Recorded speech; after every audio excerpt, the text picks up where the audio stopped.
Pleb Talk. Pleb Talk. Good morning, afternoon, and evening, everybody watching around the world. We just got our Wrapped 2022 Wrapped Spotify news, and how'd it look, Sean? Oh, it looked fantastic. I mean, I've seen some raps before, but goddamn, was this rap looking real good, man. Nice little Christmas present. All we gotta say is thank you to the 25,000 of you that have been listening in 25,000 or 35,000? 25,000 Oh, UK, okay. 35,000 in what was it? North Carolina? I was gonna say North Korea. Yeah, North Korea. But thank you so much to everybody listening.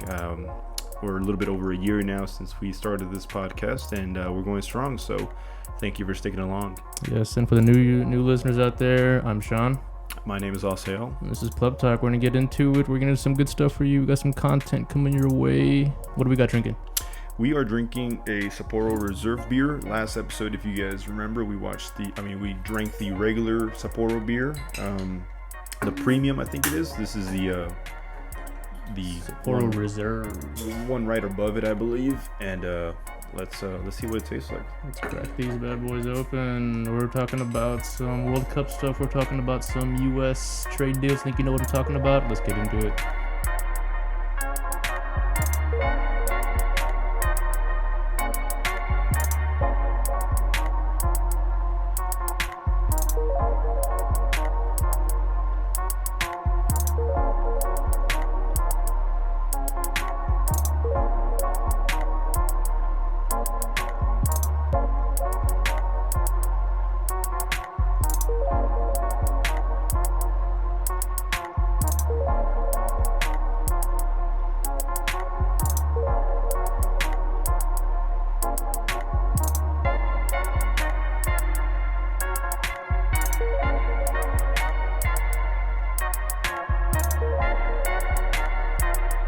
That's the stuff.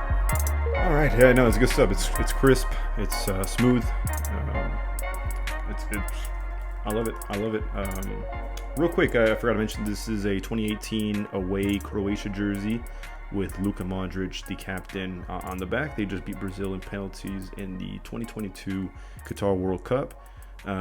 Surprising game, but for real fans of Croatia, they know that they're capable. So maybe not a big surprise for those. But yeah, let's get into it, man. What's happening, man? So give us a backstory. What happened? Let's start from the beginning. All right, yeah. Let's talk about some U.S. trade deals going on. Brittney Griner. Yes. I'm sure everyone's heard about it by now. What happened? So I want to say it was when was it? Was it a year ago, or it just happened recently? I want to say, was it a year ago? I want to say a year ago. Yeah. No, I don't know. I forgot when it happened. Whatever, but I feel like 6 months or so. But yeah, there you go. Yeah. 6 months ago. Brittney Griner packed some like I think it was like cannabinol, some cannabis oil, THC oil, something to that effect. Mm-hmm. Goes to Russia. She's a basketball player. She's a women's NBA basketball player. One of the most popular ones out there. Yes. Probably one of the most out and out best ones because she's just a physical beast. Yes. Just one of those players that is kind of like Wilt Chamberlain. Yeah. For her time, she's out and out, just the most athletic out of the bunch. So she can just dominate. Yeah. So she goes to Russia. Like a tournament or something, or a game. I don't know what it was for. Yeah. I really don't. Did you? I don't. Yeah. So this is before the war, of course. Yes. And she goes to the airport. She lands in Russia, Moscow, and gets detained because they find her cannabis THC oil. Yes. In Russia, it's a huge offense. They're super, super strict on drugs. Yes. And get sentenced to like 9 years hard labor or something crazy, something to that effect. But basically, she gets sentenced. I think it's 9 years in some penal colony. And last week, they were transferring her to that penal institution that's supposed to be secluded, like out, kind of like out in like the gulag. Yeah, and it was like 16 hours of hard labor. No sleep unless it's those 8 hours.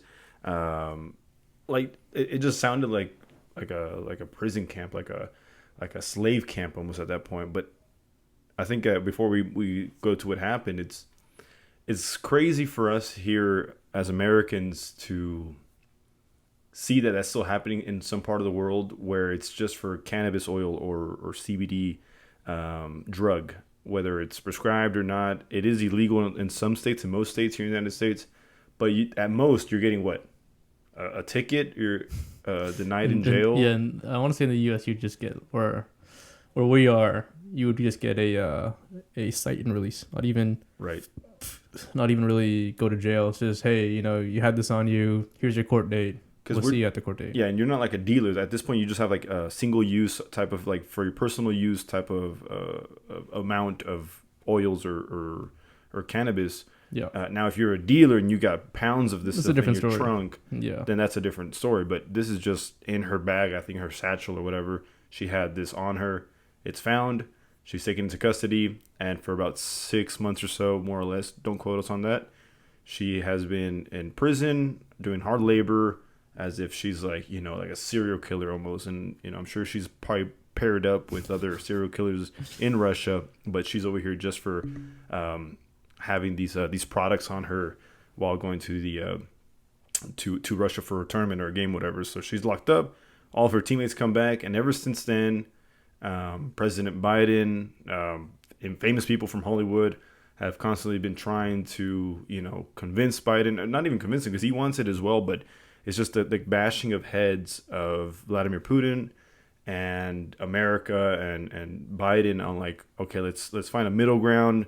But then it's like you see Putin being like, no, like, I'm not gonna let her go type of thing because I have power over America.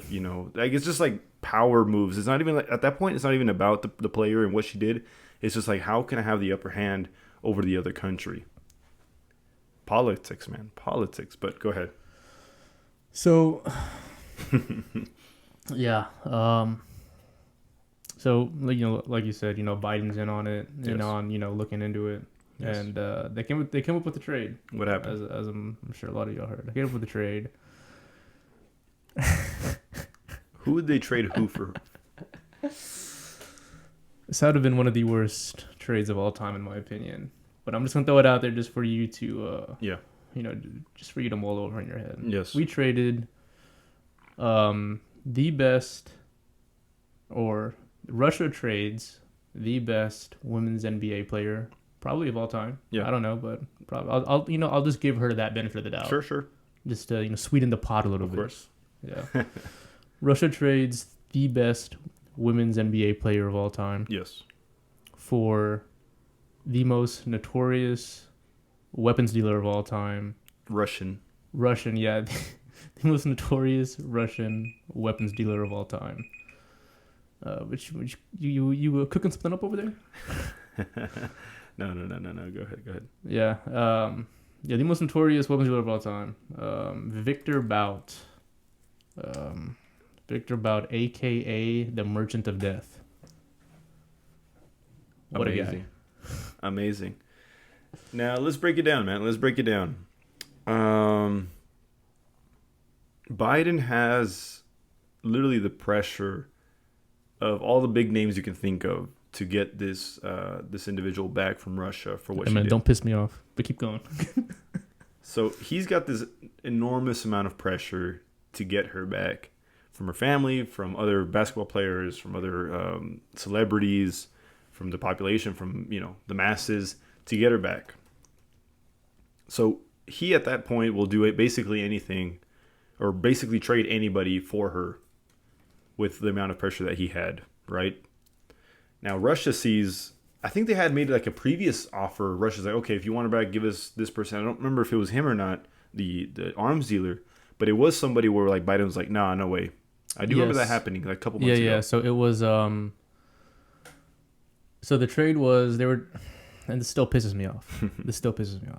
So Biden tried, or I'm not even going to say, I don't want to say Biden, but let's say the U.S. tried negotiating, saying, hey, we'll give you Brittney Griner, and we'll give you back the Merchant of Death, but also give us back this other guy, Paul Whelan. Yeah. I want to say, is it Paul Whelan? Some Whelan. Paul Whelan might be his brother or something like that. Okay. We'll just call it Paul Whelan. Also Russian? No, he's a American Marine.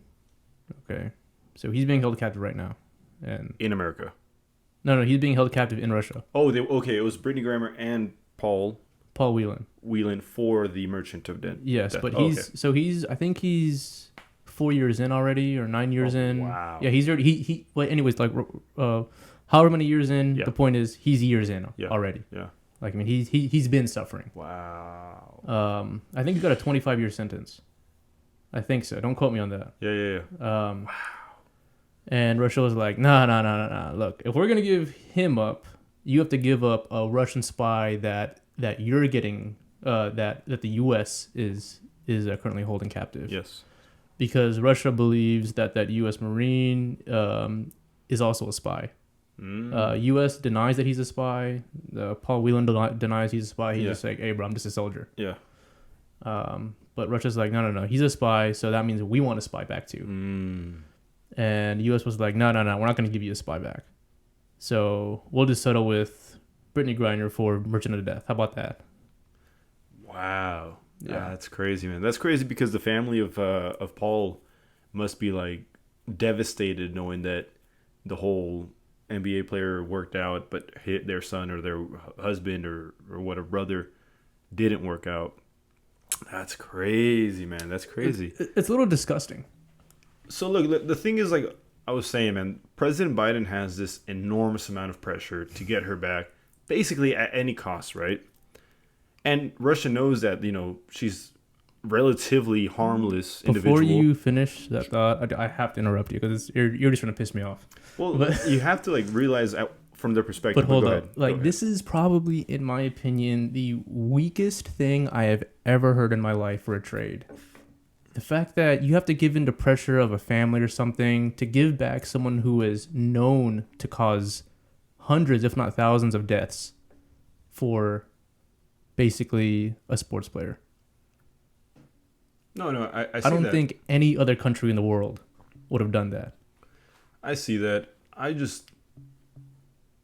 not saying that it was a great deal. It could have been better, obviously. But It's not even remotely a good deal. I just think, it's unfortunate it had to come to that where you have to trade somebody. Like, be like, hey, I'll pay you like $20 million type of thing, Because what she did was so minuscule. Look, and I get it, it's minuscule, but the law is the law. Well, yeah. I mean, I'm don't get me wrong, I'm not some staunch, you gotta follow the law by the T. But you're going into a foreign country. It's the same thing about the Philippines.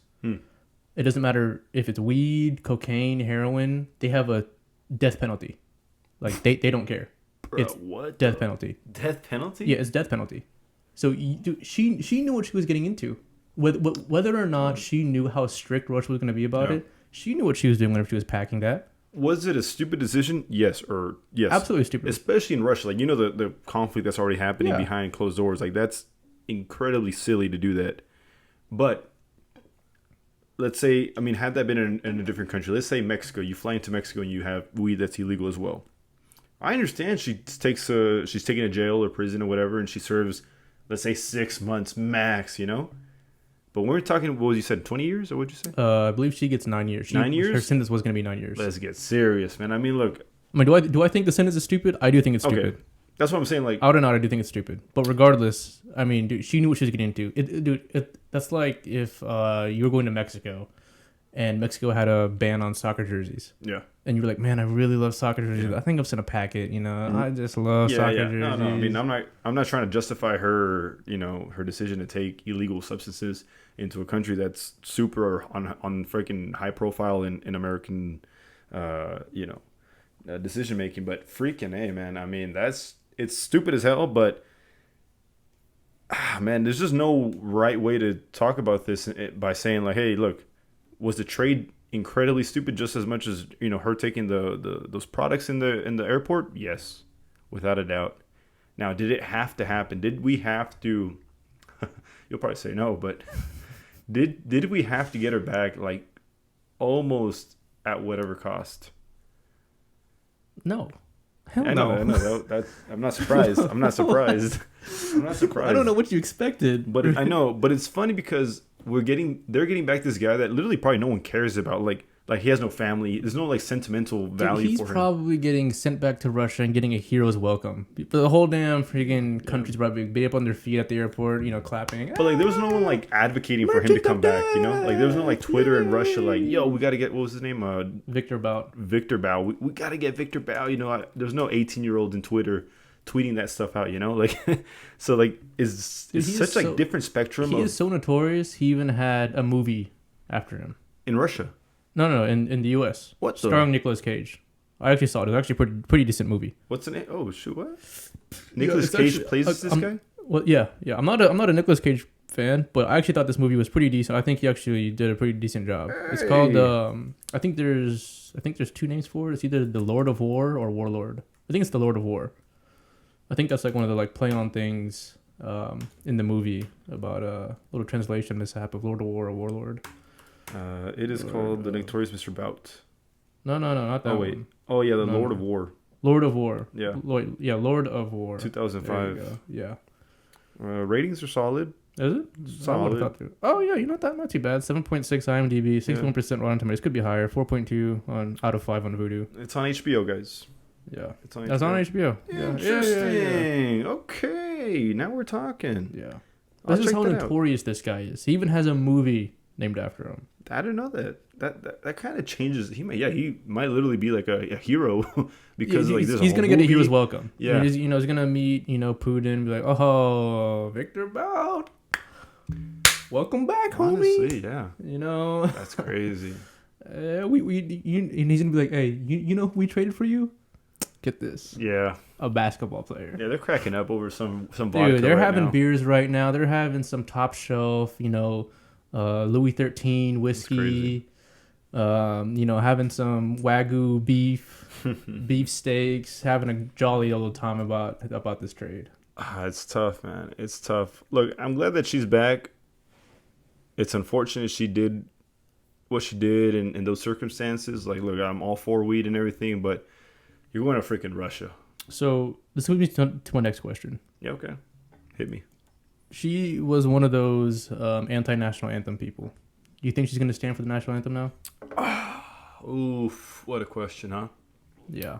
What a question, because I'm going to give you both answers. I'm going to give you my yes and my no. All right. No, because... Well, I'm not starting with that one because I choose, over yes. Yeah, I hear you. I'm starting with no. I'd say no because she'd be like, it took me 6 months or whatever it was to come back. Why so long? That would be the most ignorant, disgraceful. She was going through hell, man. No, she was, bro. I know she's going through hell, but dude, she committed a crime. Yeah. No, no matter how stupid the crime is. Yeah, it was stupid, yeah. She committed a foreign crime. Yeah. All right, so if she pulls some stuff like that, that would be, what is the word? Not disgraceful, a little disgraceful, a little disrespectful. Unpatriotic. I mean, unpatriotic is there, but I guess just out and out ignorant and disrespectful. I don't know what she's gonna lead with, right? But that could be that could be one. I know you're just a pleb, and you might have just to piss me off with your work. Yeah, probably. But that would be the most disrespectful, out and out, stupid thing I would have ever heard in my life. But I hope it's yes, because that she is patriotic now, just because she understands that it's not just like, hey, yo, give me her back and I'm gonna give you this guy back. It's like these power moves. Who has the upper hand? Who I don't know if you body language when it comes to politics, but like who shakes whose hand in what direction and who's in front of the camera and type of thing. Like that's what it's all about when it comes down to these national meetings and stuff like that, or continental meetings. Look, it's way more complicated than both of us can imagine, I'm sure. No, I'm sure there's a lot of different background views and everything, but out and out, I don't think I can be convinced that this was a good deal, no matter what things in the background we're working on. Was it a good deal? No. Am I glad that she's back? Yes. That's really my answer. That's rounds it off. Do I hope that she's now kind of understands that deep down in America, deep down in white America, we try to do, or they try to do their best to get her back. So do you think this was a political stunt? For Russia, probably. Well, no, Oh, well, for because Biden you said for white America. Yeah, I mean, So do you think it was a political sign? Hey, we're bringing back yeah, this African American black women's NBA player. it could be seen as that. It could be used as that. Like whenever Biden, if he tries to run again in 2022, I'm sorry, 4, he could definitely lead with that. That would just be idiot. I mean, not lead with I it, get but that, but that would be just the most idiotic thing, and I hope the United States people realize how stupid of a deal. I mean, look, I get it. Someone's suffering overseas in a penal institution, but think about all the soldiers who get captured, but everyone else who gets, locked up, and for people who are actually, risking their lives, and not playing basketball. no. I know you deleted Twitter, but whenever this all happened fresh off the bat, Twitter was going crazy, and they were arguing for the same things for you, as you were saying. And I quote, "Oh, we got back a women's basketball player, and we sent them freaking the demon, the devil." Yeah, And it's like, look, it's funny and all, and actually kind of true, but man, the circumstances in that the way that all played out was just so unfortunate. And over a cannabis pen in Russia, though, that's the thing. Like, I wouldn't even take my medications to Russia. Not that I take any, but I wouldn't even take my medications in the belief that they might actually catch me for something else. Mm-hmm. Like, that's how strict I'd play the situation out. Well, look, she's back.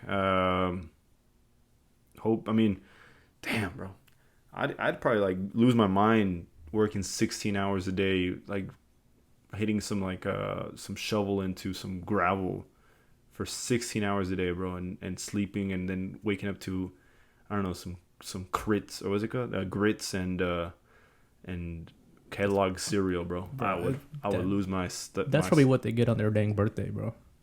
They probably don't even get that, on the day to. They probably get like what's that? I lose it. That stuff from Holes. Yeah. Sploosh or whatever. They probably get some sploosh every day. That's probably what they get. I wonder.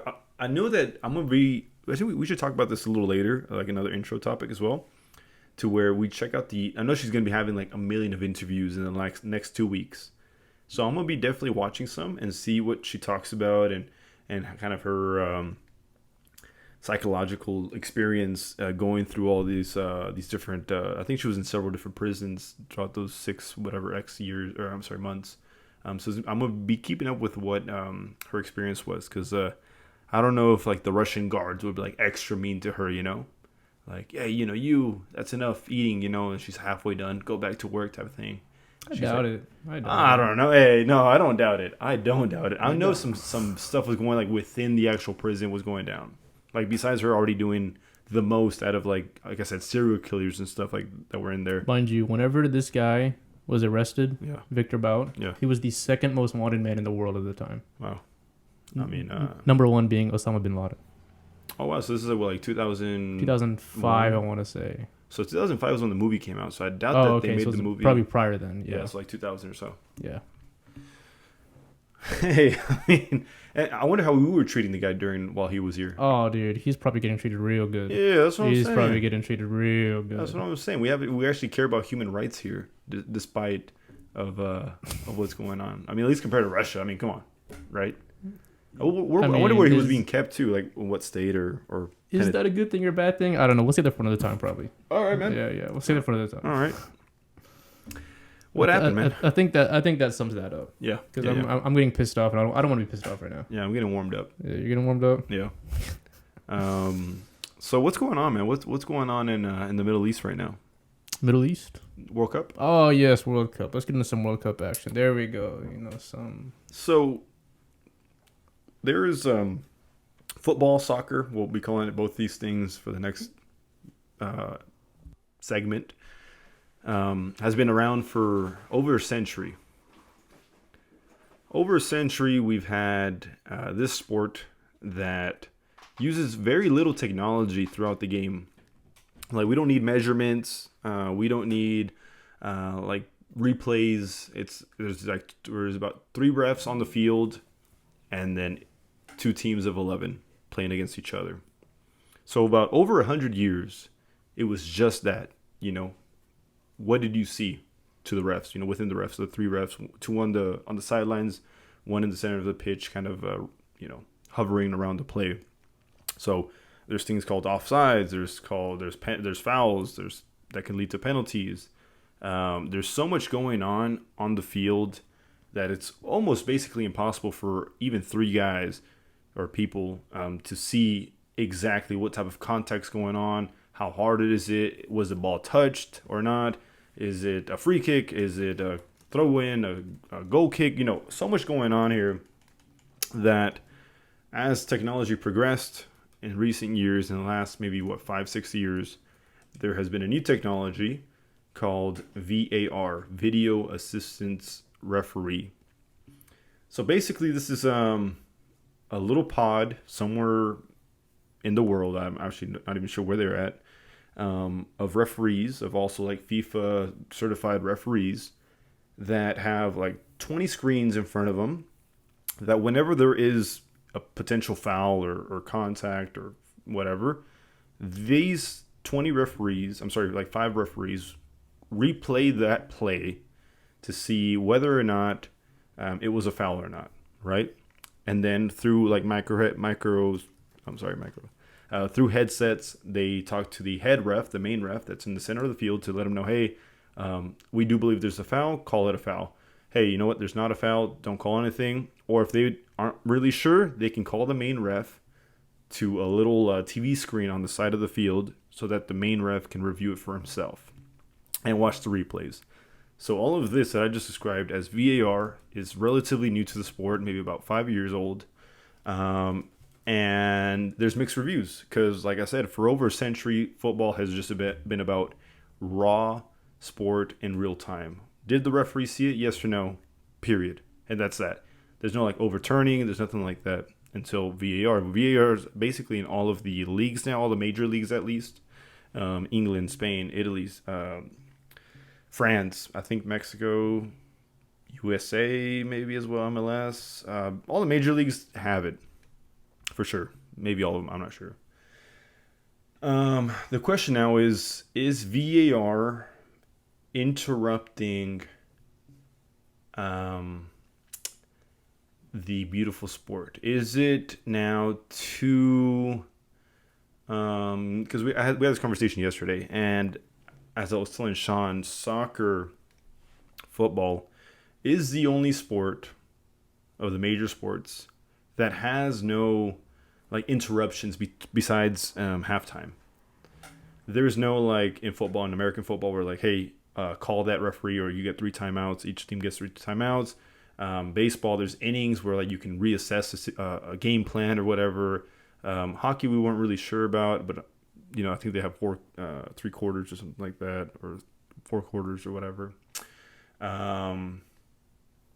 Volleyball doesn't really matter. I guess maybe F1 actually might be one of them where it just doesn't stop. It just keeps going. Exactly. So maybe F1 might be the only exception. But in football, there's no, and there you get 3 subs in football and soccer. That's all. Well, actually, no. Now you get 5 because of the whole COVID thing, but 3 for. Was that the reason why they opted? Yeah, it was COVID because players were away for quite some time and they were getting back into the regular season like nothing happened. So it was a little bit harder for their conditioning to keep up and whatever. So it's 5 now, but whatever. It's a really raw sport. It's action-packed. There's no stopping unless it's obviously a corner kick or free kick, whatever. It just takes a couple seconds to set up, but there's no like tactical stopping. You can't stop the game because you just believe something's going wrong with your team or something happened.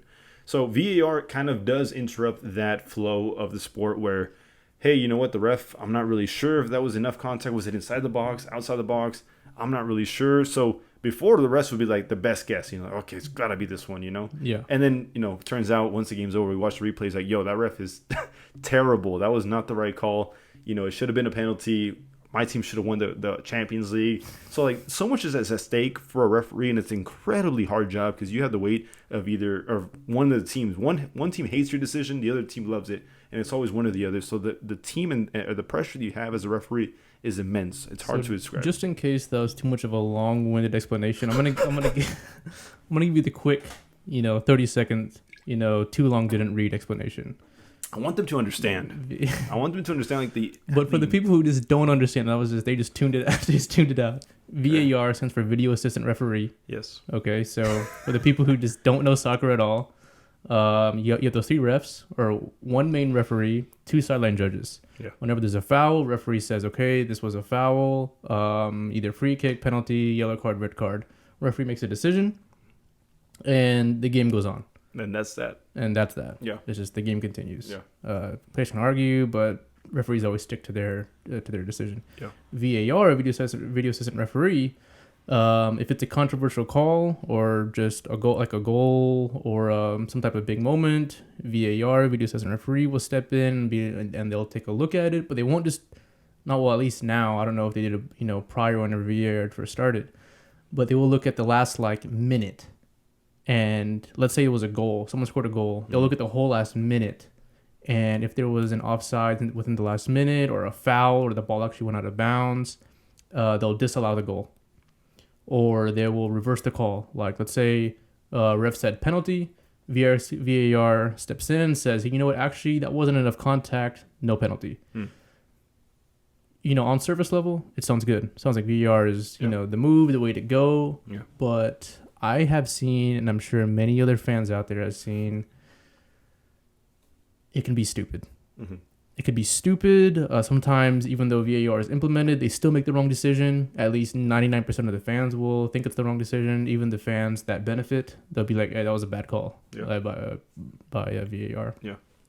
But when it comes down to it, offsides is one of those really, really, really close calls. For the people who don't know what offsides is, it's passing to a player who is beyond the last defender. You cannot pass to a player beyond the last defender of the other team. So what the furthest most striker will do is they'll try to play right on the last defender and try to make their run from there, because generally defenders are slower. The strikers and attackers are generally faster, so they try to play equal with the last defender, so when the pass goes to them, they can just sprint and generally beat the last defender. That being said, when VAR is now implemented, they break it down to the damn millimeter. Yes. We saw it with the Germany-Japan game. They break it down to the millimeter. Yeah. Let's say for whenever offsides, someone just having a natural stride. Yeah. VAR steps in and be like, oh yeah, see, the way that the wind blew his shirt forward, it brought him offside. Yeah. It brought him offside. And although that is the right call, right? That is the technically the right call, because yes, he was offside.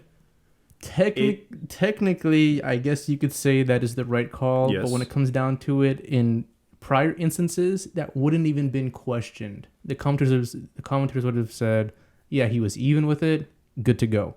Yeah, you mean prior instances like before VAR? Before VAR. Yeah. Yes. Before VAR, they would have been like, hey, he was equal to the defender, good to go. Yes. I know there were talks, this is just on offsides. I know there were talks years ago. Specifically, I remember Arsene Wenger, the coach for Arsenal back in the day. Yeah. He was on the committee for some type of reffing committee, and he was a advocate for having it to where if any part of the striker or any part of the last offensive person was equal, then it was going to be onside. Wow. Yeah. Unfortunately, I would have thought that would have been. I would have thought that would have made soccer more interesting. I would have thought it would have been more goals. Something teams would have had to adapt to more. Probably would have been more exciting, since it's going to be more goals, probably leading into more fans. Maybe the U.S. might have more fans because soccer might be a little bit more exciting for them. I think that would have been a good rule. That obviously hasn't happened now. Yeah, that I don't know how I feel about that one, to be honest, just because that could also get really technical, right? It's like it could get technical the other way, but it'd be a lot less calls. Yeah. Because instead of, breaking down the millimeters, like, oh, well, he was obviously, some part of his body was even. Yeah, that's an interesting one. It works out the same way, just almost opposite, right? But yeah, that's the question. That's kind of where the line is drawn. and the way I see it, the question is, does VAR break the romanticism of raw football, of raw sport? Yes or no? I think it does. I think it is, because like that example you just put right now, the Japan and Germany game. Yes. If When I'm sorry, go ahead. when your hairline, yes, you're offside, right? Mm-hmm. But when your hairline apart, it's pretty equal. Like both players have the opportunity to, sprint to the ball and have an opportunity. Now, if you're like, obviously, even if my freaking, my buttocks is in line to your shoulder, I already have maybe about, 2 feet of advantage. It could be a little bit too much. But if we're talking hairline, a little shoulder, a little, as I believe arms don't count offside. I believe it's just it should just torso, be body. Yeah, it should just be exactly. head, and I think legs as well. Yeah. So your hands are okay. That's great, step forward. But if my torso is just slightly off, that's really on you, because you didn't see that run happening, or you didn't see me behind you kind of creeping on you and caught you off guard. I think that's where the problem stands, because I don't know if Germany was on attack or Japan was on attack in that example. Yes. So no, it was. I'm sorry, I didn't mean to say Germany versus Japan game. I meant to say Japan versus Spain. Oh, okay. I want to say it was Japan or Spain, right? Yes, they did play, because that was the game. The last one. Yeah, I want to say that was Japan. So, if you didn't know, if you weren't watching the World Cup, it was one of the most. It probably will go down as one of the most controversial goals of all time. I think it really might, just because of how much much went into it. Yeah. So Japan was on the attacking side. Spain was defending. Japan goes down the sideline, goes all the way down to the goal line. Basically reaches the goal line. They cross the ball into the box, and Japan scores. Yeah. In real time, it looked like the ball was completely out of bounds. Out of bounds. Oh, out of that bounds. one. Yes. Oh, okay. I was thinking about something else. Okay, go ahead. Yes, it looked like the ball was completely out of bounds. Yeah. And whatever the goal was allowed, VAR looked into it, and they looked into it. They did. And even though it clearly looked like the ball was over the line. Okay. So hold on. Go ahead. It clearly looked like the ball was over the line. In soccer, in football, whatever it is, the entire ball has to cross the line. Exactly. So even though the part of the ball that was touching the ground was over the line, because I watched a video on this. You saw the what? I'm sorry. I watched a video on this, and they like broke down like the science of it, or the actual dimensions of it. Yes. It was a millimeter. I'm not surprised. It was a millimeter. I'm not surprised. Because a millimeter of the side of the ball was equal with the line. Yes. It was technically still in bounds. Yes. And that's the reason why the goal was allowed. And that was the goal that actually ultimately knocked out Germany from the World Cup, because... Spain. No. Knocked Germany out of the World Cup. Oh, that's right, because they were on the same bracket. Yes, and Germany was relying on Spain to take care of business. However, Japan won. Yes. Spain and Japan ended up going through because they were then top of the groups. Yeah. And, where are they now? Well, all of them, the whole bracket is gone. The group is gone. Yeah. But yeah, that's the thing, because it was really controversial at the time, because for us and the perspectives that we were getting as fans watching it live, were always perspectives of the ball touching the ground. Well, touching the ground, but like in a way where like it looked like way, the lines way off and stuff like that. But it's not until you get the VAR technology that looks directly down and cuts the curvature of the globe of this. And even then, if I was in the VAR room, I'd be like, nah, that's out. Well, even then, because you just want like, hey, look, it's out, it goes forward, let's just play type of thing. But if you want to get technical, that's the purpose of VAR, to get technical, to get into that nitty gritty stuff. Boom! It is technically. And that's the problem. Exactly. That's the question. That's the problem. That's the question. Does that break the romanticism, the beauty of raw sport? Your answer from the way you reacted is yes. I think so. Yes, and it also brings you down to what I said before, and what millions of other people have fans seen. VAR makes the wrong decision sometimes. It's pretty grotesque. It's like maybe grotesque is too strong of a word, but it just pisses me off whenever you have this technology and yet they're still making the wrong calls. And I'm not saying that Japan call was the wrong call. I'm just saying in general, when you have the technology and they use and utilize the technology and you still make the wrong call, it's like, what are you doing? So it costs every league. I don't know every league, but I know in the Premier League it costs the league $1.2 million a year to implement. So every team has to pay, I think, £120. Okay. Which comes out to, I think, like £120,000. Okay. So it comes out to like US dollars, like $140,000. What does that do to the smaller teams? Like, Wigan Athletic. I don't know if that's a lot of money for them, really. I think it's a lot of money for them. Like, considering transfer budgets and whatnot, like those like bottom 5 teams. I disagree. I disagree. They probably pay like their best player that per week or something. No, maybe not per week. Pay like per month or something like that. Yeah, they're probably with the smaller teams, man. So yeah, I mean, even the smaller teams. I don't think the money's a problem. I think it's just like I keep on saying the word romanticism, which is because that's what the aficionados want. That's what the real fans want. Like, they just want the raw sport. Look, there's both. Look, because those calls, like I said, satisfy half of the world and dissatisfy the other half of the world, right? Like, you either love it or you hate it. There's no like, it's okay type of thing. Unless it's you, like yesterday's game, like Argentina versus Netherlands. You didn't really care who won. You just wanted a good game. I just wanted a good game. So like, exactly. But you still want like good reffing, right? Because exactly, I want good reffing. And I remember that one moment in the game whenever that one Argentinian player launched the ball into the Netherlands bench. The dude didn't even get a yellow card. That is the most unsportsmanlike thing I've ever seen in my life. No, I think he did get a yellow card, not a red, but he deserved a red. I think he did. Absolutely. Okay, well, if he did get a yellow card, he should have absolutely deserved a red card. Yeah. 100%. That is the most unsportsmanlike thing. Like, you see it in football. Unsportsmanlike conduct, sometimes people get ejected. Yeah. Basketball, people get ejected. Baseball, people get ejected. It happens all the time. But this guy just is still allowed to play.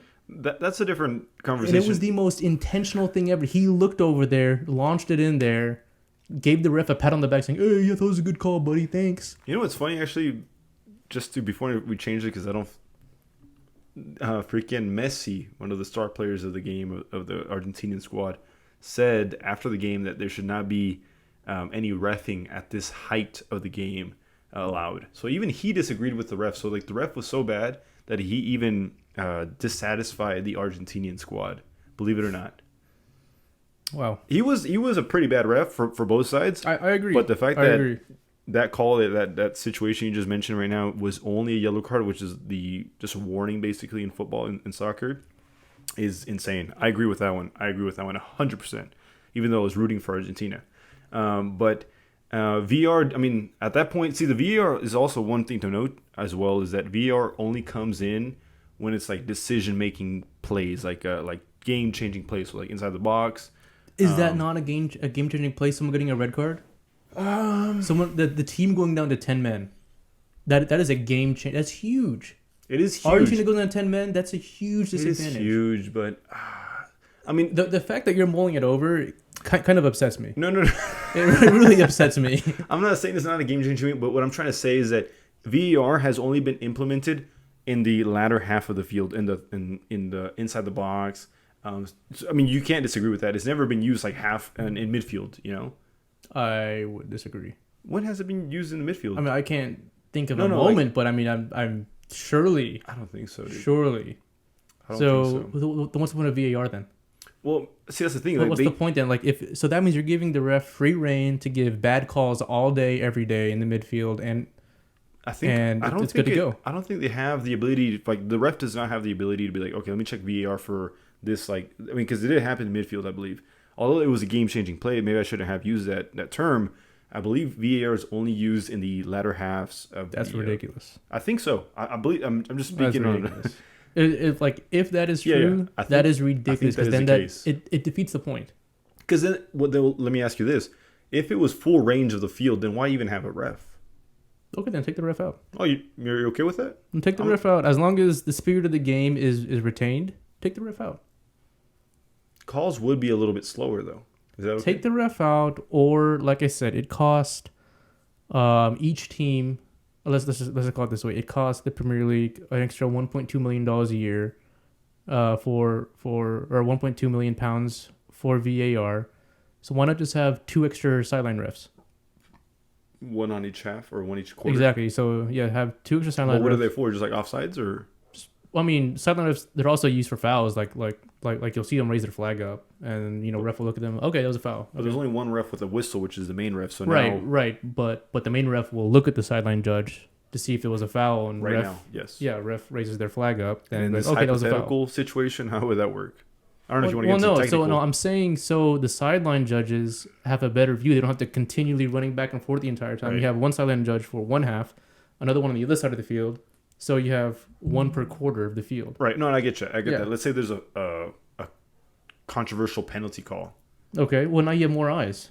Well, they're kind of on opposite It's cheaper sides. to run. So It's cheaper to run. Okay, you can add so much more people to this and still not have the cost of 1.2 million a season versus also I think it costs FIFA 15 million to just add VAR. And well, you said the Premier League costs 1.2 million or 120 pounds, 120,000. but when you pounds? add up every single team paying into it, it costs 1.2 million I think you meant- pounds. You're right. Okay. So, I think it's a little bit more than that, but yeah, because there's more than 10 teams. sure, yeah. But yeah, I'm just surprised. I don't know, dude. That's interesting So because it retains the spirit of the game because now it's still humans looking at it, but now you have more eyes on it to have a more accurate decision on it. That's interesting. That is interesting. I think it would get a little bit too complex. Too complex.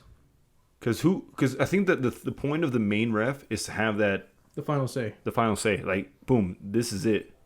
Which is good. I mean, look, it could be great or it could be bad. But when you have, like, let's say 6 refs on let's say one behind the goalkeeper. But they're just sideline refs. So who says the final say? The VAR? But it's the same thing. It's the same. No, forget VAR. VAR is out of the equation. Oh, no VAR. No, I'm saying no VAR. Oh. I'm saying you have more eyes now, more human eyes. Yeah. Looking for fouls. And because you have more eyes, now you're gonna have a more accurate decision. Wow. You have one behind the goal. Yeah. And you have one per quarter, like I said. 4. So total 6 4, right so now. total of 6 people. You have one guy looking straight on, and those people looking, a sideways view. You're gonna have more of a better perception of what went down. And if a foul happens, just like what they do now, just like what they've always done in years past, they raise their flag saying, "Hey, there was a foul," and it's up to the main head ref to be like, "All right, yeah, I agree, that was a foul." Okay, so there's a main head ref. There's still a main head ref. Oh, okay. I thought you meant you wanted to take him out. Okay. I mean, yeah, why not? But the thing about humans is that we make mistakes. And Exactly. VAR is supposed to, I say the word supposed to be And yet perfect. they still make the wrong decisions. Would that be better? I don't know. I really don't know. VAR has been making bad calls, but I feel like for the most part, I give them the benefit of the doubt whenever they rewatch it, especially when the ref goes to watch it. It tends to be pretty good. See, I like it when the ref goes to watch it rather than he just stands on the field and be like, okay, reverse, get out of here. Yeah, because the people at the little cube, the little room, have the ability just to rewatch it, and if it's, I guess, for them clear enough where the main ref doesn't have to go watch it, they can make the call through the intercom, whatever, the little headset. Like, yeah, that's a pen, or no, that's not a pen. Which I feel like those are the iffy ones. We're like, this guy could be biased. This could be very biased. Well, look, that's a question. That's the question. That I think this is the only sport where there's something been implemented that really changes the flow of the game in the last 20 years. For the most part, I feel like American football has had that since in its inception, really, right? Yes. So in American football, you have 2 challenges. Okay. If you successfully throw a challenge flag, and you successfely win both challenges against the referee, you're awarded. Yeah, both. I've never heard of this. Yes. So you have 2 challenges. Let's say you're going for a first down. Yeah. Right. Running back goes. Head referee says it's short. You throw a challenge flag. Ref looks at it. There's no VAR. The ref has to go look at it. Okay. Referee says, "Hey, you know what? You're right. I made a bad call. First down."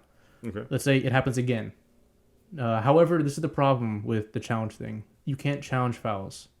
You can only challenge like ball movements. Let's say if like both feet were in for a catch, if it was a touchdown, not a touchdown. So let's say the second challenge happens, wide receiver only gets 1 foot in, or let's say wide receiver gets both feet in. Okay. But referee says, no, that wasn't a catch. He only had 1 foot in. Yeah. You throw your challenge flag down. Referee looks at it and says, "Hey, you know what? You're right. I made a bad call. Both feet were in." Then you are awarded a third challenge. Oh, I didn't know that. I didn't know that. What I did know is that if you get it wrong, you lose a timeout. Yes, you do lose a timeout. I did know that. I didn't know about that secret third challenge. Interesting. Well, what about? Let's talk about football or soccer real quick. Okay. What do you think about something like that? Okay. You know what? I like that. You like that? So what are we compromising here, though? Okay, so I think, I'm actually glad you brought that up. I think for... you stood. You guys are watching the Spotify or listening to Spotify. You guys didn't see that. Sean just perked up. Yeah, I like that. Actually. I think, forget VAR. Okay. For when it comes to offsides, out of bounds, and fouls, a referee can challenge it if they don't agree with the right decision, and I think they should get unlimited challenges. Oh no! Yeah, you're right. I'm thinking about that. They'd just be challenging. They're too passionate. Yeah. No, I think so. You think unlimited? Yes, I think unlimited. I would say unlimited. Okay, but what's the penalty then? Because there must be a penalty.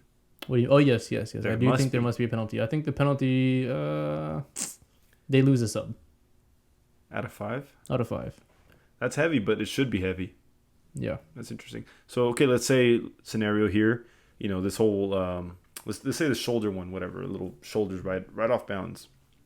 And the ref says, play on, right? I didn't see nothing looked even to me. Let's play on. And see, by the way, I just want to add, I love that about soccer, the whole play on thing about the ref. Okay, yeah. I love that that's a thing. I do like that. It's not just, blow the whistle, boom, foul, let's cut it. No, they will let the play go on. Should we explain that or no? Yeah. So just in case, for the people who don't know about soccer, if let's say the person with the ball gets fouled, he gets his pass off, and his team is still able to retain possession and keep the play going, the ref will not call the play dead, and the ref will allow the game to play, and he will address the foul later on and at another time if he remembers, or if the foul is heinous enough, he will address it at a later time. Dish out his yellow card. I have never seen an advantage red card before.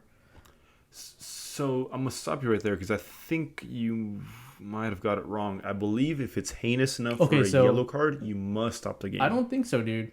No. I think you're wrong there. Yeah? Yeah, I actually think you're wrong there. If it's heinous enough for a red card, like I said, I've never seen an advantage red card. I've seen advantage yellow cards many times. Yeah? Yeah, many times. Okay. Yeah, maybe you're right, but for some reason I have this perception that you might be wrong. But I'll look into that. Look into because I've seen advantage yellow cards all the time. Yeah. Okay. Yeah. So basically, play on. They just keep on going. And also they have like a little grace period. So if they lose the ball, even if they keep the play going, and they lose it, like let's say a bad touch, like 5 seconds, then they can call a foul and they'll start over so that the first team gets possession. So. Whatever. So let me give you the scenario. So let's say I'm an inch offside. Ref doesn't really see it. I score.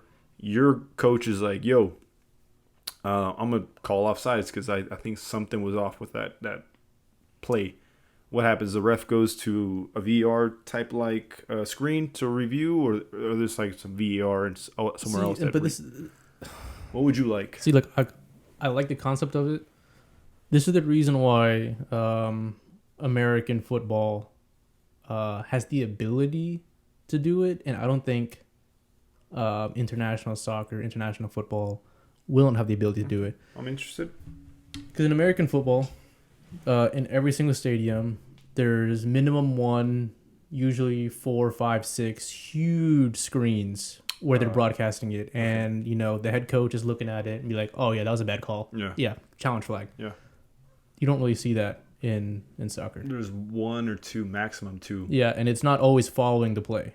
Oh yeah, there could be watching people's faces or fans or whatever. Yeah, exactly. So that's the reason why I don't think it could really be utilized appropriately, but I would love to see it in action. So whenever in American football, whenever there's a challenge called, you said the ref goes to like a VAR like screen, right? Yes. Like his own personal thing. Yes, his own personal like booth thing. Looks at it, be like, "Oh yeah, that was a bad call. Oh no, I had it right. Hey, you're stupid. You lose a timeout." Or, "Hey, yeah, good job. I didn't do my job right." And in football, you'd want the same thing. I would want the same thing in soccer. The ref goes to his little screen or whatever and checks it out. That's interesting. I think that'd be. You think that would make the sport better than VAR it is right now? Because obviously, I think it would make it better. You'll say yes, but Look, I think it's better because I don't know if you've noticed. In every single time the head ref runs over to a screen, yes. he does it in like 30 seconds. He does it super quick. Is that good or bad? The dude looks at me like, "Oh no, I made the right decision," or "Oh yeah, I screwed up," and gets on with it. I think it's a good thing. Okay. Look, I get it. You're not looking at every single angle. That's fine. But, I think, you mentioned it too. Whenever we were having lunch the other day, you mentioned it too, where you have to look at it in real time. Yeah.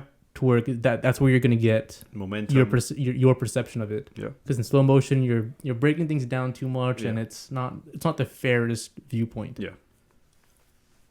That's interesting, because that happened recently in. Let me give you another fault of VR before we go to the next topic real quick. There was, I think it might have been Portugal was playing, and they lost the game to like I was about to say something else, to like a lower team. I think it was Portugal. I'm not even sure, but it was during the group stages. They had called onside because the defenders by the striker were oh man, I'm getting this wrong. Whatever. Basically, because they had called the striker offside. They had called the striker offside, okay? Okay. Because the defenders that were directly next to him were clearly behind him whenever the ball was last touched from the passer. So he was clearly in front of the two defenders, the center backs, closest to him. So in an offside position or an onside position? So they called it offside. Okay. Which, in that perspective I just gave to you right now, was offside. So he was offside, but there was another guy onside, and they passed it to the guy that was offside as the play was moving on, and they called it onside? Okay, let's start over. Is that what I sounded like? I don't know. I was kind of getting lost. Okay, so there's a striker that is offside. Just picture that. There's two center backs, like right here, right? Okay, so he's offside. He's offside right here. Okay. From what I've just told you, he's offside. And that's what VAR looked at, like this little perspective right here, right? Okay. So this center back right here, this center back right here. Little did they know, the left back or right back, I'm not sure which one it was, which was like down the line, like down his vertical line, was putting him onside. Dude, this sounds like the Germany game. It might have been. Because I remember one time in the Germany game, I think it was Germany-Japan, everyone thought that they were holding this guy offside. Might have been that one. And it was the right back. The right back was holding. It might have been that one. Was holding him onside the whole time, and this guy right back must have been in freaking La La Land daydreaming because he was the only person keeping this guy onside. It might have been that call, and they still VAR looked at what I just told you right now, but just the perspective of the two center backs right by him, and did not look at the left back or right back that was having the striker onside. So they disallowed the goal, which should have been a goal because they didn't look that's at that. That's pretty big. No, that's not the Germany game then. Oh, okay. No, because they allowed that goal. Okay, they had disallowed this goal because of that center back. Dude, that's super bad. That's a fault of VAR.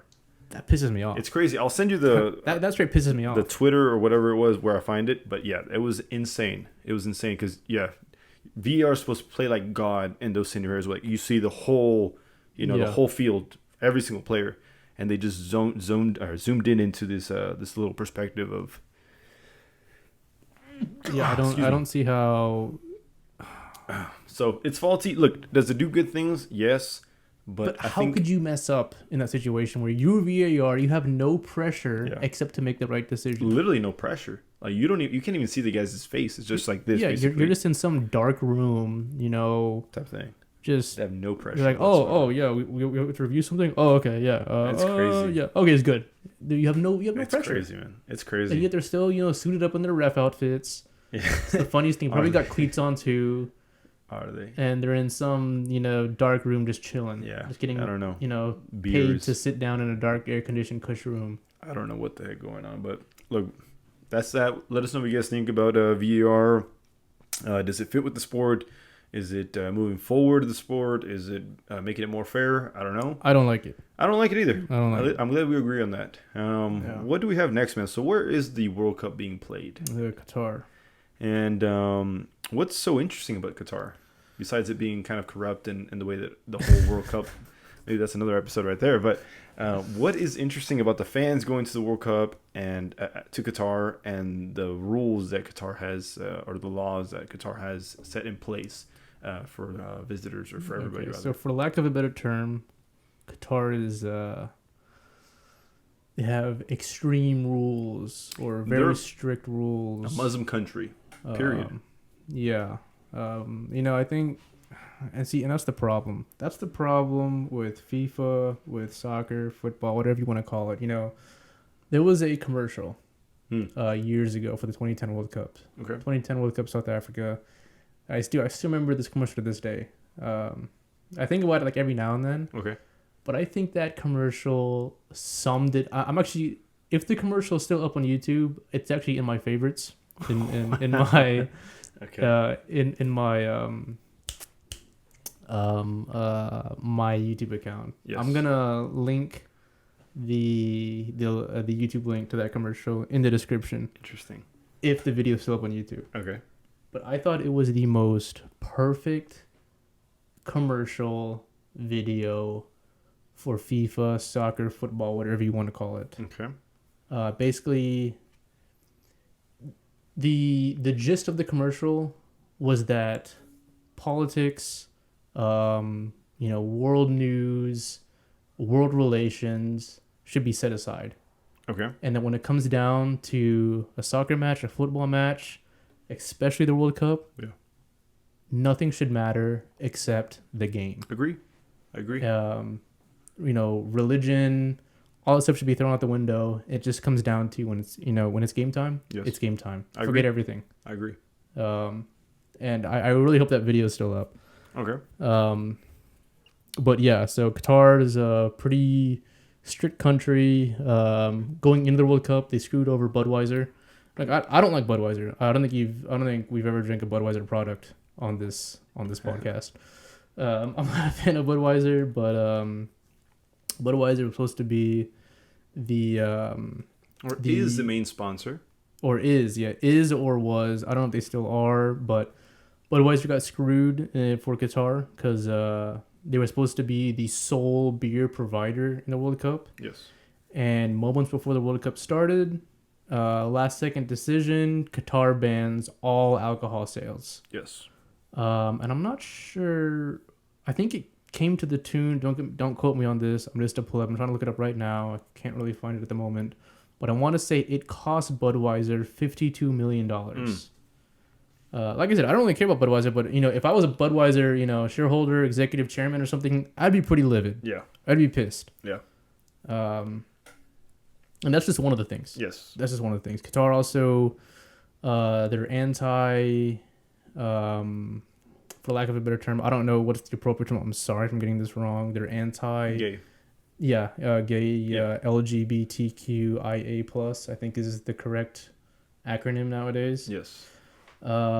So if you partake in those, if you're like holding hands with same sex, Yes. I believe you get just straight to jail. Yeah, something like that. I'm not sure exactly what the penalty is, but yes, it is illegal. To put it simple, it is illegal to be in public kissing, actually even same sex or opposite sex. Oh, just straight up then. But yeah, Just that's straight what up any that's what I show saw. of affection.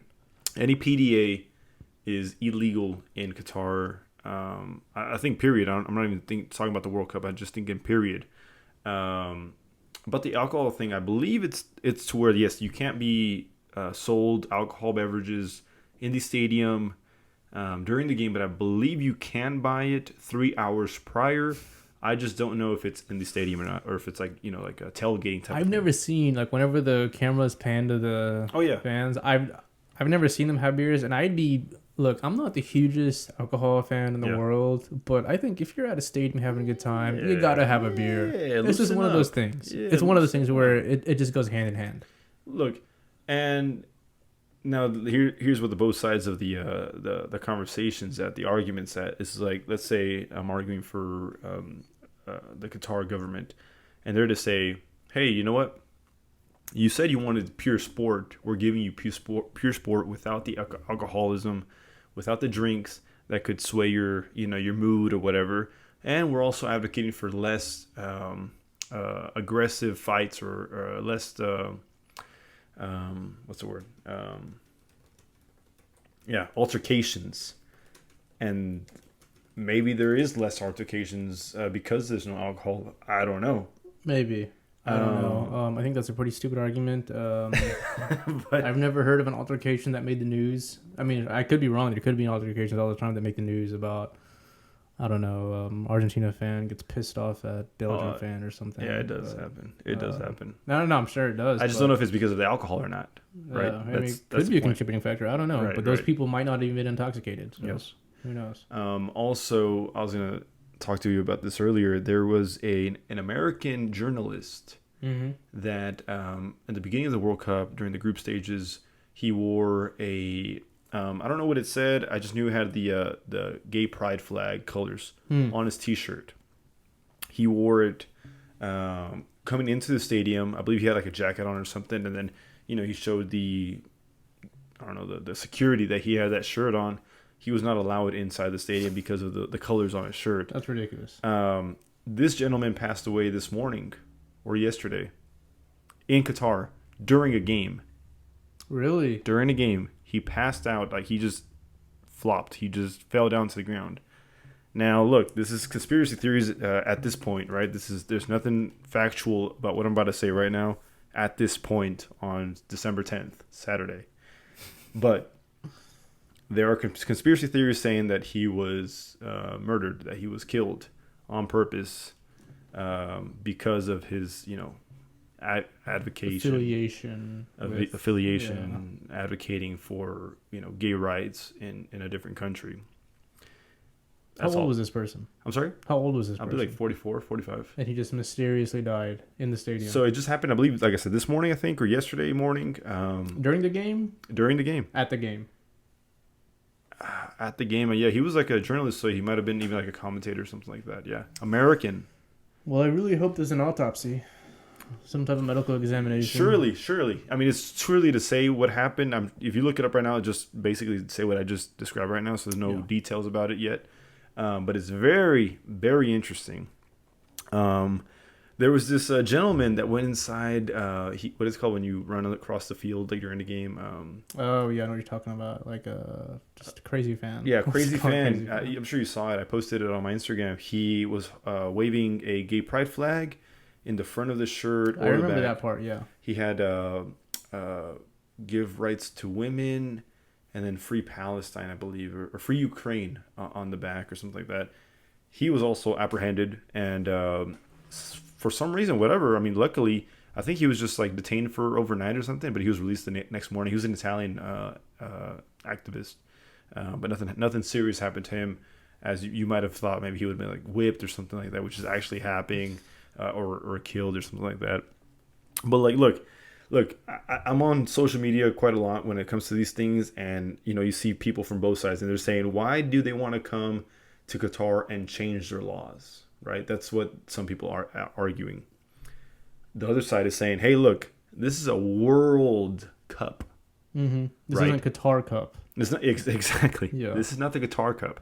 This is a World Cup where you have people from literally 31 other countries coming to see their team play. And these people come from different backgrounds, different cultures, different religions.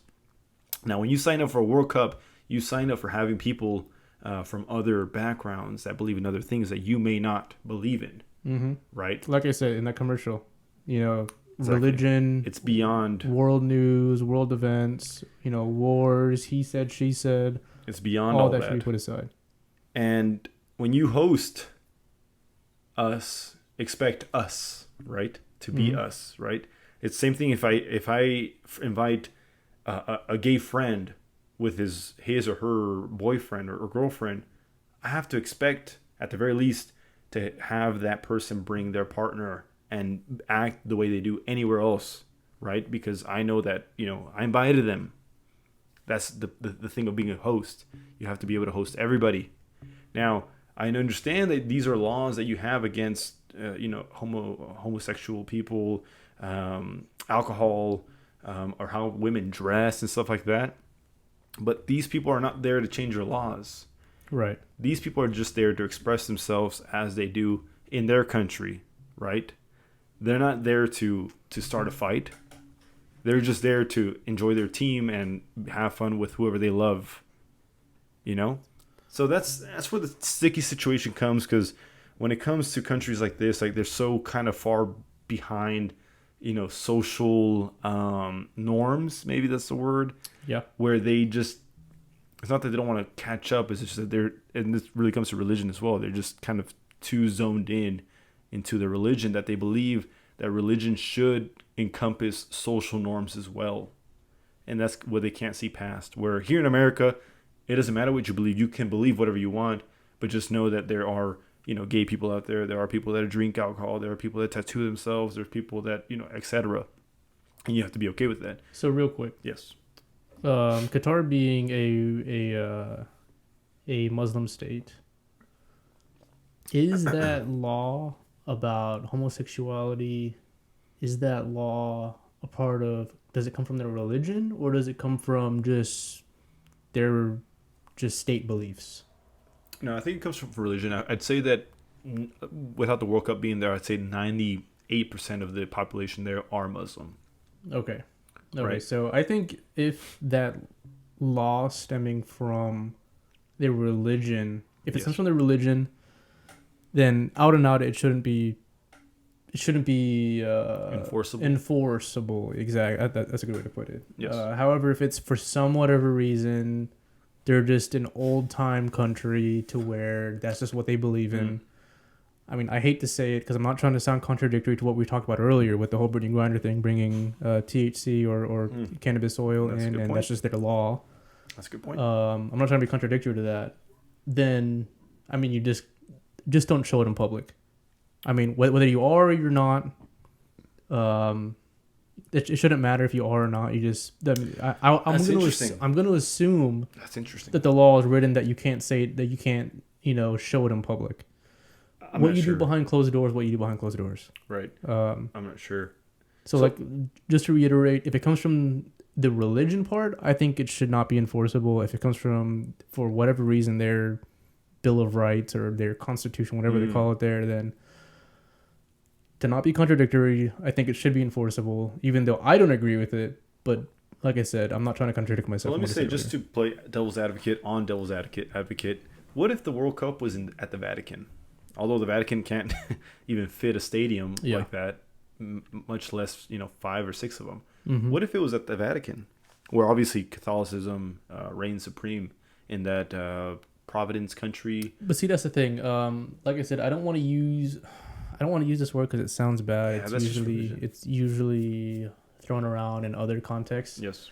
So excuse me for lack of a better term, but Qatar being more of a, let's put it this way, I don't want to throw them under the bus completely. The Vatican City, they're not really an extremist state. So I could see them saying, hey, it's the World Cup, it's soccer, just, you know, do as you do, True. Just, you know, don't act a fool. True. I mean, yeah, it is an Italian. It's basically Italy. It is basically Italy. So obviously Italians love football, so they wouldn't care. And actually, Italians tend to be pretty liberal when it comes down to the social population, not really government. I mean, I have heard in recent, or when I say recent, I mean last 5 years. Okay. I have heard in games Italian fans being racist. Yeah, on 100%. So I mean, I'm you know, there is that. But when it comes to, like, you know, fans just doing what they do, I can see them. Yeah. You know, being very laissez-faire about it. Seen it firsthand, so no doubt with that. And that's just the thing, man. Because, like, yeah, and that's what I'm saying. Like, you don't have to. We're not going there. Those people are not going there to change your laws, right?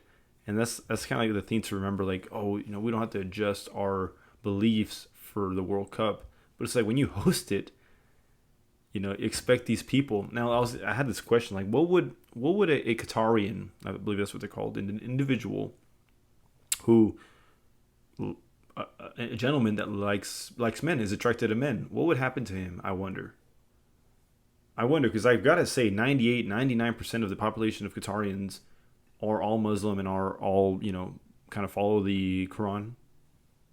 I'm sorry, I'm sorry, I'm pretty ignorant to religions. No, That's the Quran. Yeah, I'm not sure, man.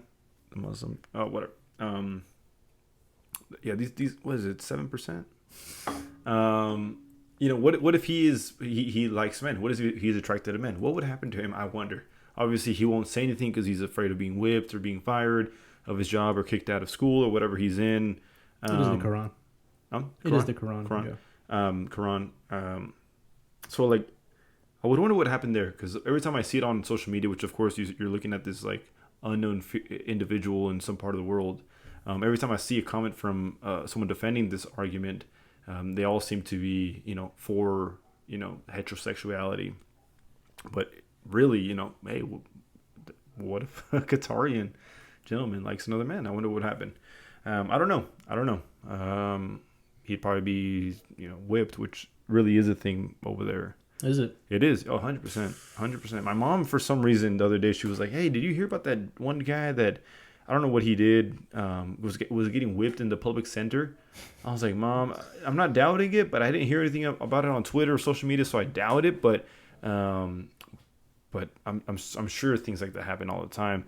And then not to mention like all the civil rights stuff with the employees or the workers that were building these stadiums in record time, passing away from like construction casualties and discrepancies and safety and stuff like that. I forget what it's called here in the United States with our safety HIPAA. No, not HIPAA. We have some sort of a department that takes care of employees whenever it comes to construction. Make sure they have the right safety equipment with hard hats and whatever. OSHA. That's is it right. OSHA? Yeah, it is OSHA. So I wonder if Qatar or the Middle East has some sort of OSHA equivalent. Maybe probably not, because they had so many. I think 400 or 500 construction workers die over the last couple of years trying to make the World Cup happen, and a lot of their names are just lost, really, or not mentioned, to protect their butts, Qatar butts, government butts. But yeah, man, I mean, look, I'm glad I'm not like 30 something right now, where I'm like, I needed to go to this World Cup and I had to go to the Qatar one. I would have been, look, I mean, personally, I would have been pissed if this is the World Cup. It's hot as heck over there. Yeah. No Budweiser during Neymar crying, like I would have been pissed, bro. You know? But look, hey, next one, apparently, according to sources, it's going to be in Canada, USA, and Mexico. Alcohol will definitely be provided. Yes, it will. There, Budweiser, Corona, and Victoria, or something like that, or whatever. What really, is Canada Victoria? Have? Yeah, I like Victoria. That's all right. It's not bad. Don't be wrong, but it's not bad. What's your Mexican beer? Well, look, a lot of people don't like me for this, but I like Corona. I don't like Corona. It's interesting. Yeah, I like Corona. I don't like Dos Equis. Okay. Unpopular opinion. Don't hate me. I'm not a fan of Dos Equis. It's crazy because Corona is the most popular. I mean, the most successful or popular ones. Surely, no. I would have thought Dos Equis for sure. Maybe. I mean, they got the most interesting band in the world, so surely it's. I haven't seen a damn commercial for that in a long time. Yeah, it's been a long time. Might have passed away, but yeah. But Corona, honestly, like when they had Bad Bunny on Corona, they had Snoop Dogg on Corona, big people. But I'm not a big fan of Corona I just tried it. It just tastes too light for me, too soft. But yeah, almost like a Michelob. Michelob. No. Corona's a little nastier. No. Oh, actually, I'm sorry. It's not my favorite Mexican beer. My favorite Mexican beer is Modelo Negro. Oh yeah. That's classic. Yeah. That one's got that kick to it. I like that. But yeah, what do you think, man? We good? Yeah, man. I was yeah. That's solid. That one. That's that. I think we'll call it there. Yeah. Yeah. Look, hey guys. Let's wrap it up. Let us know what you think about the deal with Brittney Griner, VAR, Qatar rules during the World Cup. I don't really care what they do, post World Cup or what they have been pre World Cup. I mean, do I think it seems a little backwards or prehistoric? Yeah, personally, I do. Yeah.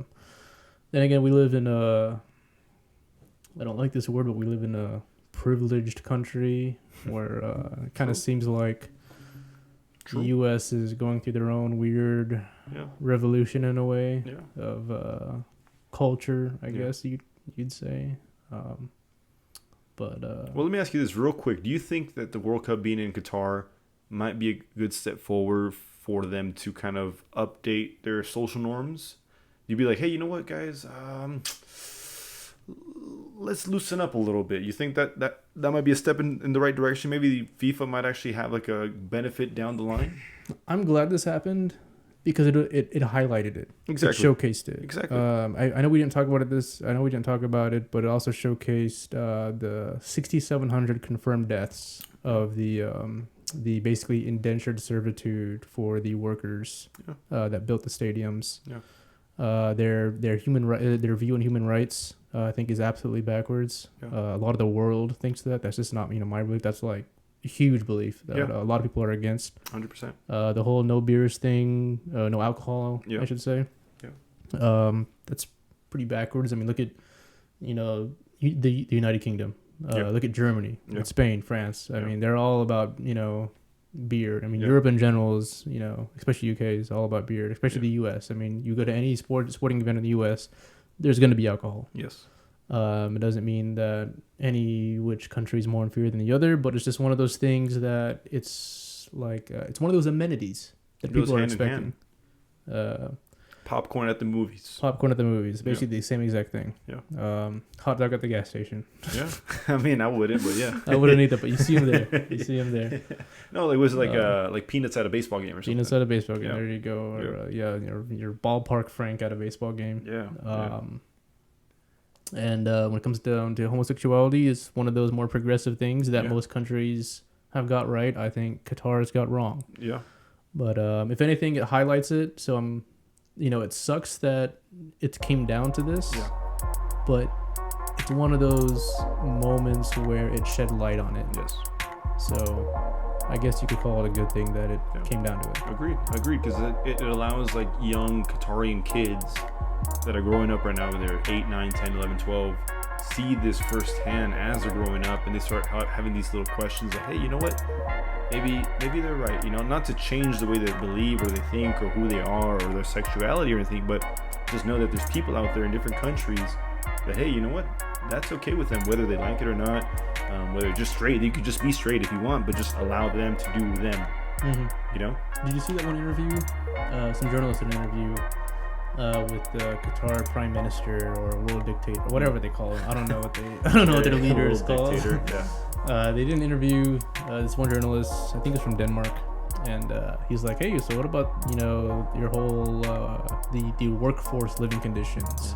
Oh. And the guy was like, "Oh yeah, they're living real good. They get their 3 square meals, good living conditions, bathrooms, running, all that stuff." And he's like, "Really? Because I went there and it looked nothing like that." He was like, "Oh, you actually you did go there?" Yeah. He goes, "Yeah, I went there already." He goes, "Oh well, this interview's over," and he just left. Really? And then he just left. Yeah. I saw a different one just to close out real quick. I don't know if it was the same prime minister or whatever dictator it was, but it was someone high up in the Qatarian government, and I don't know who was asking these questions either, but it was like, what do you have to say about those X amount of deaths that happened during the construction of the stadiums? And this gentleman, I believe this gentleman said, hey, people die all the time. They just happen to die at work. Well, what's the difference about dying in a hospital, dying at home, dying at work? And that's like, golly, like where do you even missing the point? Where do you go from there? Yeah, where do you go from there? But look, cheers, guys. Thank you for tuning in. Have a good day, good night, good morning. Stretch, drink water, eat healthy, go to the gym. Tell somebody new you love them or you enjoy their company. Make new friends, communicate, and express yourself. Yep. I'm Sean. My name is Alcel. And this was Pleb Talk. Good night.